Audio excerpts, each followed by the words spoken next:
نحمده ونصلي على رسوله الكريم أما بعد فأعوذ بالله من الشيطان الرجيم بسم الله الرحمن الرحيم الشهر الحرام بالشهر الحرام والحرمات قصاص فمن اعتدى عليكم فاعتدوا عليه بمثل ما اعتدى عليكم واتقوا الله واعلموا أن الله مع المتقين وأنفقوا في سبيل الله ولا تلقوا بأيديكم إلى التهلكة وأحسنوا إن الله يحب المحسنين۔ سورۃ البقرہ آیت نمبر 194 195 لفظی ترجمہ۔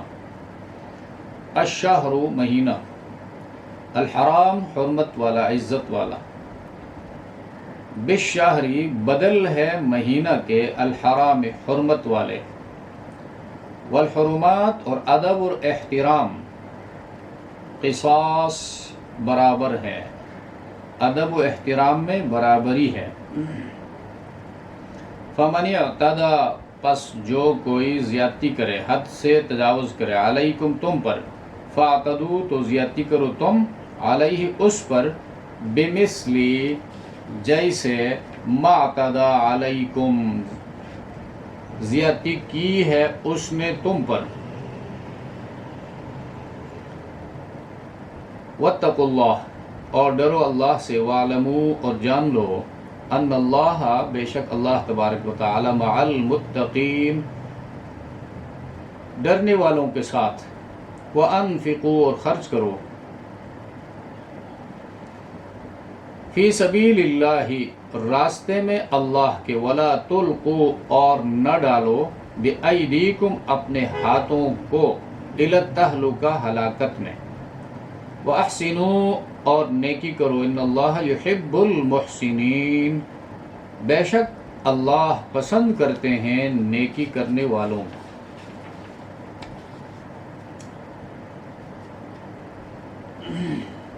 یہاں پر اشہر حرم کی بات ہو رہی ہے۔ مہینوں کی تعداد جب سے اللہ نے کائنات کو پیدا فرمایا ہے 12 ہے۔ ان عدت الشہور عند اللہ 12 شہرا، یقیناً مہینوں کی تعداد اللہ کے علم میں جب سے اللہ نے یوم خلق السماوات والارض اللہ نے کائنات کو پیدا فرمایا ہے 12 ہے، منہا 4 حرم، ان میں سے 4 مہینے محترم ہیں، بس ان مہینوں کو اللہ نے قابل احترام بنایا ہے، ان میں جنگ سے روکا ہے۔ اب اس کی وجہ کیا ہے اللہ ہی کو معلوم ہے۔ کچھ اوقات کو اللہ نے 24 گھنٹوں میں قدر و قیمت والا بنایا ہے، وجہ کیا ہے اللہ ہی کو معلوم ہے، اور یہ سب مخلوق ہے اور اللہ خالق ہے، وہ جیسے فیصلے کرتے ہیں وہی معتبر ہیں، اور اہل ایمان کو ان پر ایمان لانا ضروری ہے۔ تو ان 4 محترم مہینوں میں ایک ذی قعدہ ہے، اور دوسرا ذی الحجہ ہے، تیسرا محرم ہے، اور چوتھا رجب ہے۔ اب مسلمان عمرہ کی قضا ذی قعدہ میں کرنے جا رہے تھے، 6 ہجری کو عمرے کے لیے کفار مکہ نے نہیں چھوڑا، تو حدیبیہ کا واقعہ پیش آیا، اور حدیبیہ کے شرائط میں یہ بات لکھی گئی کہ مسلمان اگلے سال آئیں گے اور عمرہ ادا کریں گے۔ تو اگلے سال ذی قعدہ کے مہینے میں مسلمان قضاء کے لیے چلے گئے عمرے کی، تو یہ محترم مہینہ تھا۔ تو ملت ابراہیمی میں یہ 4 مہینے محترم ہیں، لہٰذا اگر سوال پیدا ہوا مکہ والوں کے ساتھ جنگ کی نوبت آئی تو مسلمان کیسے جنگ کریں گے، یہ تو حرمت والے مہینے ہیں۔ تو اس کا جواب دیا گیا کہ محترم مہینوں کا ادب و احترام جو ہے یہ 2 طرفہ ہے۔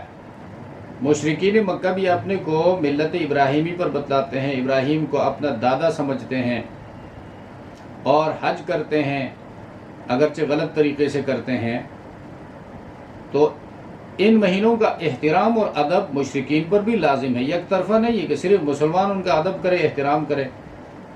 مشرکین ان کا لحاظ رکھیں گے تو مسلمان بھی لحاظ رکھیں گے، وہ لحاظ نہیں کریں گے اور جنگ کے لیے آگے بڑھیں گے تو مسلمان جواب دیں گے، ہاتھ نہیں روکیں گے۔ اسلام میں تو ان مہینوں میں قتل و قتال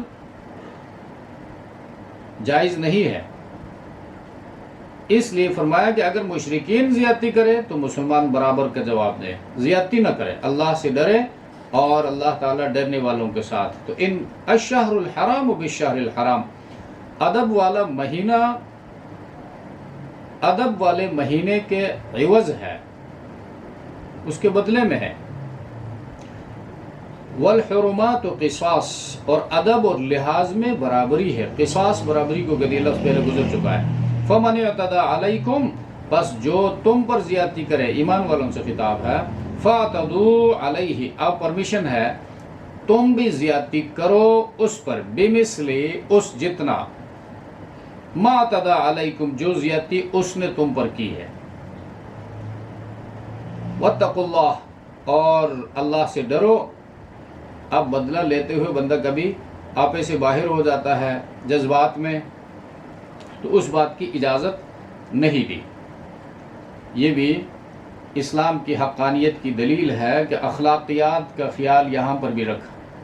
حالانکہ بندے کے ہاتھ میں تلوار ہو، پسٹل ہو، اپنے دشمن کو وہ شکست دے دے اور دشمن کو گرا دے، اس کے سینے پر کھڑا ہو جائے، تو اس وقت وہ جذبات پر قابو کیسے پا سکتا ہے؟ لیکن اسلام نے فرمایا واتقوا اللہ، اس حال میں بھی اللہ سے ڈرتے رہو، اس لیے کہ تمہارا یہ ہتھیار اٹھانا اللہ کی رضا کے لیے ہے۔ تو اسی اللہ کا حکم یہ ہے کہ اس حال میں جب تم نے اس کو شکست دے دی اور اپنا بدلہ لے لیا، تو بدلہ لیتے ہوئے حد سے تجاوز مت کرو۔ وَاعْلَمُوا، اور جان لو، ان اللہ مع المتقین، بے شک اللہ تبارک و تعالی پرہیزگاروں کے ساتھ ہے۔ اللہ کی معیت، اللہ کی نصرت، اللہ کی مدد ان لوگوں کے ساتھ ہے جو احتیاط کی زندگی بسر کرتے ہیں۔ تو یہ پتہ چلا تقویٰ کا تعلق اس فیلڈ کے ساتھ ہوتا ہے جس فیلڈ میں بندہ کام کر رہا ہوتا ہے۔ اب یہاں پر میدان جنگ میں ہے ایک بندہ، وہاں پر بھی تقویٰ کا حکم دیا گیا ہے۔ اسی طرح انفرادی زندگی میں تقویٰ کا حکم ہے، دوسرے معاملات میں تقویٰ مطلوب ہے۔ تو ہر مقام کا تقویٰ اس مقام کے مناسب اور مطابق ہونا چاہیے۔ اچھا، اس کے بعد جو ہے جہاد، چونکہ بغیر مال کے نہیں ہو سکتا، اس میں ہتھیار لگانے کی ضرورت ہے، ٹریننگ کی ضرورت ہے، سفر کی ضرورت ہے، تو اس پر ابھارا جا رہا ہے کہ جہاد کے لیے دل کھول کر نہایت فیاضی کے ساتھ خرچ کرو، ہاتھ مت روکو ورنہ نقصان اٹھاؤ گے۔ اصل میں دور اول میں جس طرح آج کل مسلم ریاستوں کے ساتھ بھاری فوجیں ہیں، بری فوج ہیں اور انفینٹری ہے اور فضائی فوج ہیں اور پھر چھوٹی موٹی افواج ہیں، تو دور اول میں نہ فوج تھی نہ حکومت کے پاس اس قسم کا کوئی فنڈ تھا، ہر شخص لڑنا جانتا تھا اور ہتھیار بھی رکھتا تھا۔ پھر چھوٹے لشکر جو ہے وہ اپنے رسد، اپنے سامان وغیرہ، ہتھیار ساتھ لے کر چلتے تھے۔ سورہ نساء میں چل کر اس کی تفصیل آئے گی۔ اور بڑے لشکر کے خوردونوش کا انتظام حکومت کرتی تھی، اس کے لیے مسلمانوں سے اپیل کیا جاتا تھا۔ کسی کے پاس سواری نہیں ہے اور سفر دور کا تھا یا غریب ہوتا، مجاہد تھا، جانا چاہتا ہے لیکن سینکڑوں کلومیٹر دور سفر ہے تو کیسے جائے گا، اور بعض کے پاس ہتھیار نہیں ہوتا تھا، تو اس کے لیے زکوٰۃ سے خرچ کیا جاتا یا چندہ کیا جاتا تھا۔ تو مدینہ سے مکہ وہ تو 10 دن 14 دن کے فاصلے پر ہے، اور عمرۃ القضاء میں یا آخری جس عمرے کی قضاء کے لیے مسلمان آگے گئے تھے مکہ مکرمہ مدینہ سے، ہتھیار ساتھ لے جانے تھے، اور 1500 صحابہ کرام تھے۔ بیعت الرضوان میں جو تعداد نقل کی گئی ہے سیرت کی کتابوں سے، اس میں 1500 کی تعداد تک سیرت نگاروں نے اس کو نقل کیا ہے۔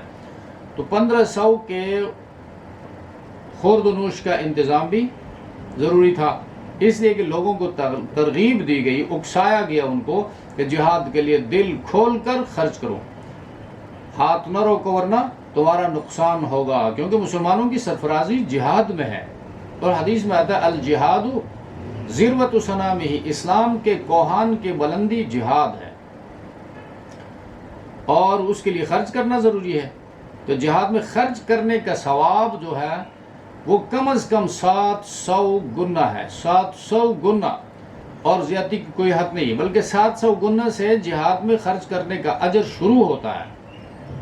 اب عام صدقات اس میں تو یہ ہوتا ہے کہ ایک بندہ جب خرچ کرتا ہے تو 1 کا 10 دیا جائے، من جاء بالحسنۃ فلہ عشر امثالھا کے اصول کے تحت ایک نیکی کوئی کرے گا تو اس کو 10 اجر ملتے ہیں، 1 درہم، 1 دینار، 1 روپیہ کوئی لگائے گا تو اس کو 10 روپے کے برابر 10 گنا اجر ملتا ہے۔ لیکن جہاد میں جو بندہ اللہ کی رضا کے لیے، اللہ کے دین کی سربلندی کے لیے خرچ کرتا ہے، دین کے راستے سے رکاوٹوں کو ہٹانے کے لیے خرچ کرتا ہے، تو اس کا اجر 700 گنا سے شروع ہوتا ہے، اور زیادتی کی پھر کوئی حد نہیں بتائی گئی ہے۔ اور دوسری بات، جہاد میں خرچ کرنا اللہ کو قرض دینا ہے، جس کو اللہ تبارک و تعالی غنیمت کی شکل میں کئی گنا بڑھا کر لوٹاتے ہیں دنیا میں، اور آخرت کا اجر اپنی جگہ ہے۔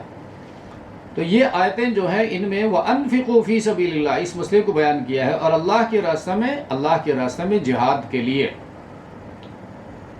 خرچ کرو، وَلَا تُلْقُوا، تو فی سبیل اللہ، یہ جہاں کہیں قرآن کریم اس بات کو ذکر کرتا ہے جہاد کے مسئلے کو، تو کہیں جو ہے یہ کنسیپٹ غلط استعمال نہ ہو جائے، جہاں پر اقتدار کی بات آ جائے، جہاں پر علاقے پر قبضہ کرنا آ جائے، اور جہاں پر دل کا بڑاس نکالنا آ جائے، وہاں پر پھر جہاد کا کنسیپٹ ختم ہو جاتا ہے۔ جہاد میں بس صرف یہی ہے، اللہ کے دین کی سربلندی کے لیے اور دین کی دعوت کی راہ میں رکاوٹوں کو ہٹانے کے لیے، مسلمانوں کے اوپر سے مظالم کو دور کرنے کے لیے ہتھیار اٹھایا جاتا ہے۔ اس لیے قرآن نے فی سبیل اللہ کی قید لگا دی، اور پھر یہ فرمایا یقاتلونکم، وہ تم سے قتال کرے، وہ تمہارا راستہ نہیں روکتے ہیں تو تم یہ فی سبیل اللہ کسی کو قتل نہیں کر سکتے۔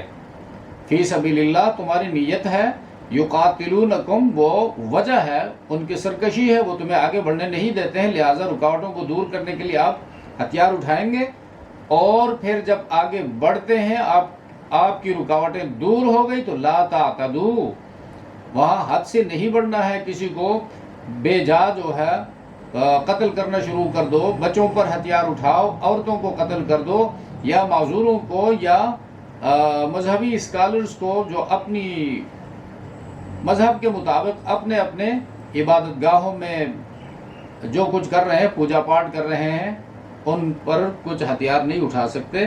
تو ان شرائط کے ساتھ اللہ نے جہاد کو رحمت بنایا ہے۔ جہاد اسلام کے حقوق میں سے، اسلام کے حقوق کو حاصل کرنے کے لیے جہاد ہے، اور اسلام انسانیت کا دین ہے، صرف مسلمانوں ہی کا نہیں، انسانیت کا دین ہے۔ تو انسانیت کے دین کو انسانیت تک پہنچنے سے کوئی رکاوٹ بنتا ہے یا رکاوٹیں کھڑی کرتا ہے تو ان رکاوٹوں کو دور کرنا چاہیے، اور دور کرنے کا حکم ہے۔ تو انفقوا فی سبیل اللہ ولا تلقوا بایدیکم الی التہلکہ، اور اپنے ہاتھوں ہلاکت میں مت پڑو۔ یہ اصل میں محاورہ ہے، اپنے آپ کو ہلاکت میں مت ڈالو۔ مقصد اس کا یہ ہے کہ خرچ نہیں کرو گے، دین اسلام نہیں پھیلے گا۔ دین اسلام امن کا دین ہے، محبت کا دین ہے، ہمدردی کا دین ہے، انسانیت کا دین ہے، اللہ کے رضا کا تعلق اس کے ساتھ ہے۔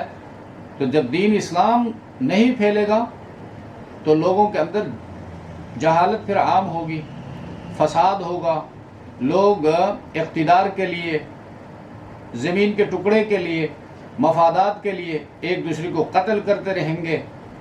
تو یوں قتل ہو کر جو ہے یہ سلسلہ تم تک بھی پہنچ سکتا ہے۔ تو تم نے دین کے لیے خرچ نہیں کیا تو ایک دن ایسا آئے گا کہ تمہاری عورتوں پر بھی حملہ ہو سکتا ہے، ان کی آبرو ریزی ہو سکتی ہے، تمہیں قتل کیا جا سکتا ہے، تمہیں غلام بنایا جا سکتا ہے، تمہارے بینک بیلنس پر غیروں کا قبضہ ہو سکتا ہے اور تمہارے کاروبار کو بند کیا جا سکتا ہے، تمہیں بزور حرام کھانے پر مجبور کیا جا سکتا ہے۔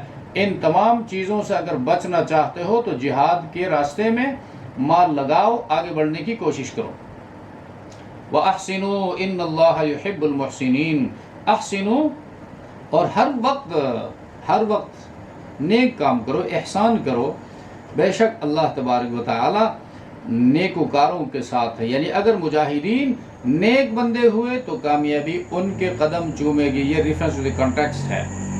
احسان جو ہے، احسان باب افعال کے معنی میں ہے، نیکی کرنا، ہر کام عمدہ کرنا، اور عمدہ چندہ دینا یہ ہے کہ اس کے بعد احسان جتا کر دل آزاری نہ کرے۔ اللہ کے دین کے اوپر خرچ کرنے کے بعد، جہاد میں خرچ کرنے کے بعد پھر احسان نہ جتائے کہ میں نے تو یہ دیا تھا، وہ دیا تھا۔ سبحان ربک رب العزت عما یصفون وسلام علی المرسلین والحمد للہ رب العالمین۔